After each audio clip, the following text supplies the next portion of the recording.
안녕하세요. 4월 10일이 총선입니다. 국민의힘하고 민주당이 가상자산에 대해서 어떤 공약을 내놨냐, 이걸 보겠습니다. 국민의힘은 가상자산 과세 시행 시기를 유예한다는 거예요. 그러니까 지금 올해 말까지 우리가 비트코인 가상자산 거래해가지고 1억을 벌든 2억을 벌든 세금 안 내잖아요. 올해 말까지 하기에는 아직 갖춰진 게 없으니까 더 유예를 해가지고 세금을 안 받겠다는 거예요. 굉장히 가상자산 하시는 분들한테 혹하죠. 저도 이거 좋아요. 일단 세금 내고 싶은 사람이 어디 있겠습니까? 가상자산 전담위원회를 설치한다. 제도권으로 수용하기 위한 규제안을 마련하겠다는 거라고 봐야죠. 그죠? 이해충돌 방지를 위한 코인 백지 신탁을 도입하겠다. 그러니까 국회의원들이나 고위공직자들이 정책 결정에 영향을 줄 수 있으니 가상자산을 갖고 있지 말아라, 이 말이에요. 내가 가상자산을 많이 갖고 있는데 국회에 가가지고 법을 만들면 자기가 가진 재산을 이렇게 흥할 수 있도록 법을 만들 거 아닙니까? 그걸 도입하겠다는 얘기입니다. 투자자 보호를 위해 거래소 표준, 공시제도를 만든다. 우리가 주식은 공시 의무가 있잖아요. 어떤 중요한 의사결정이 있으면 공시를 하잖아요. 근데 지금 암호화폐는 그런 게 없지 않습니까? 규칙이 없잖아요. 공시제도를 의무화시킨다는 거예요. 지금 위메이드는 하고 있지 않습니까? 주요 결정사항들. 지금 위메이드처럼 이렇게 주요 정보를 공시하는 가상자산 생태계가 있습니까? 별로 없는 것 같아요. 예. 제가 다 모르니까. 투자자 보호장치를 갖춘 경우에만 코인을 발행을 허용하겠다, 이거예요. 그러니까 코인 발행할 때 허가를 받으라는 겁니다. 투자자 보호장치가 이루어졌냐. 국민의힘은 그렇고요. 이제 민주당 공약을 한번 봐볼게요. 현물 ETF를 승인한다는 거네요. 지금 모두들 바라잖아요. 현물 ETF를 승인하게 되면 국내의 기관 투자자들이 살 수 있잖아요. 영웅문이나 삼성 HTS라든가 미래에셋 HTS라든가 주식 HTS에서 보면 종목 검색하잖아요. 그러면 거기에서 ETF, 비트코인 ETF 이런 ETF 상품도 그 목록에 있어가지고 주식 HTS로 이걸 살 수 있다는 거예요. 그러니까 기관 자금도 들어오겠죠. 비과세 혜택 강화 이런 것은 나중에 까봐야 하는 거고요. 금융투자소득으로 분류해서 과세하겠다. 그러니까 지금 주식으로 소득 하잖아요. 그것을 하겠다는 거예요. 그것은 원래 수준 아닙니까? 제도권으로 가면.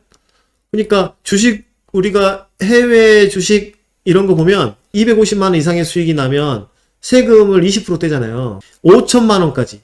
국민의힘은 세금 물리는 것을 더 뒤로 미루겠다.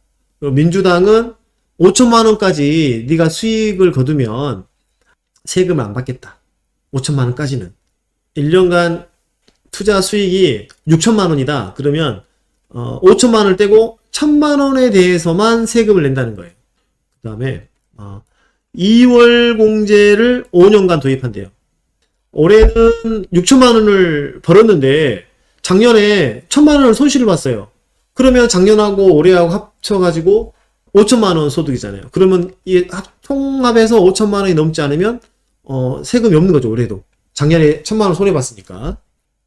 가상자산 업권법을 제정하겠대요. 사실 연구하겠다는 거거든요. 국내에서 가상자산이 입법이 안 되고 있는 이유가 뭐냐. 첫 번째, 글로벌 스탠다드가 정해지지 않았다는 거예요. 아직. 두 번째, 국회의원들이 관심 있게 공부 안 해요. 가상자산 암호화폐는 새로운 거잖아요. 그리고 이게 기술이 너무나 많아요. 그런데 어찌됐든가 기초법을 만들 때는 집중력 있게 공부를 해서 큰 아웃라인의 법을 만들어야 돼요. 그래서 그 법을 개정을 통해서 계속 고도화시켜 나가서 해야지만이 되는 거예요. 우리나라가 이 만약에 가상자산의 입법을 빨리 하잖아요. 미국보다 빨리 하잖아요. 그러면 우리나라가 굉장히 기관 투자자도 이루어지고 그 다음에 기준되는 법이 있어요. 그 다음에 법이 있다는 것은 암호화폐도 가상자산도 그 매출이 생기면 가상자산 매출도 기업 소득으로 잡힐 거 아니에요. 그러면 회계 기준으로 잡혀가지고 법인세 낼 때도 그 매출에 합산해서 세금도 거둘 수 있고 또 기업도 그거에 맞춰서 경비 처리도 할 수 있고 그런 거잖아요. 이것은 빨리 돼야 돼요. 빨리 돼야지 대한민국의 블록체인 기업들이 글로벌 기업들하고 빨리 경쟁할 수가 있어요. 그 다음에 거래소별 거래 장부를 통합한다.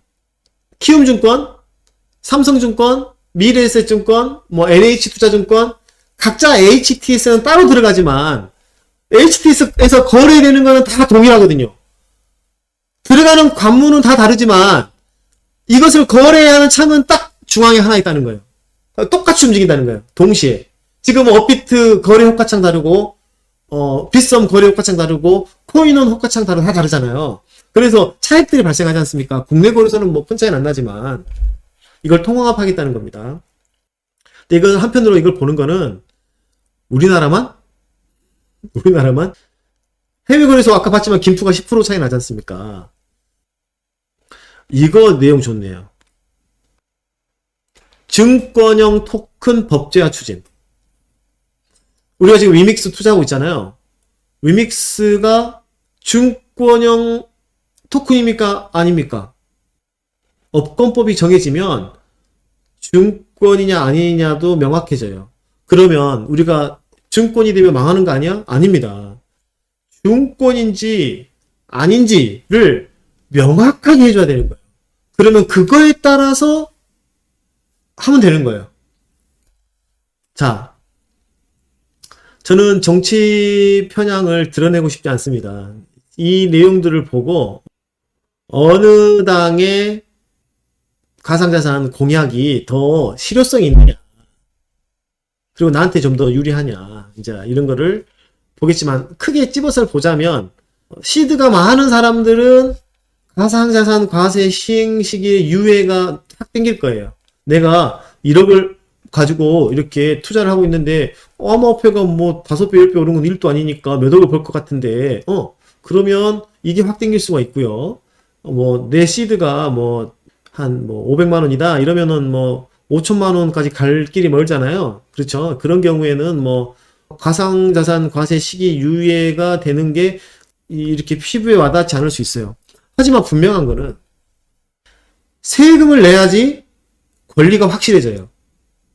세금을 내면 분명히 세금을 낸 만큼 규정을 확실히 하라고 할 수 있는 권리가 생기는 거잖아요. 그리고 세금을 내니까 코인 소득도 회계 기준에 맞춰서 다 만들어 놓을 수밖에 없잖아요. 자, 저는 이렇게 설명만 드립니다. 근데 저도 개인적으로 현실감이 있는 게 어떤 건지는 제 마음속에 있어요. 그런데 제 설명을 들어보시고 여러분들은 어느 당의 가상자산 총송 공약이 실질적인지를 와닿는지를 한번 생각해 보시기 바랍니다. 네, 시청해 주셔서 감사합니다.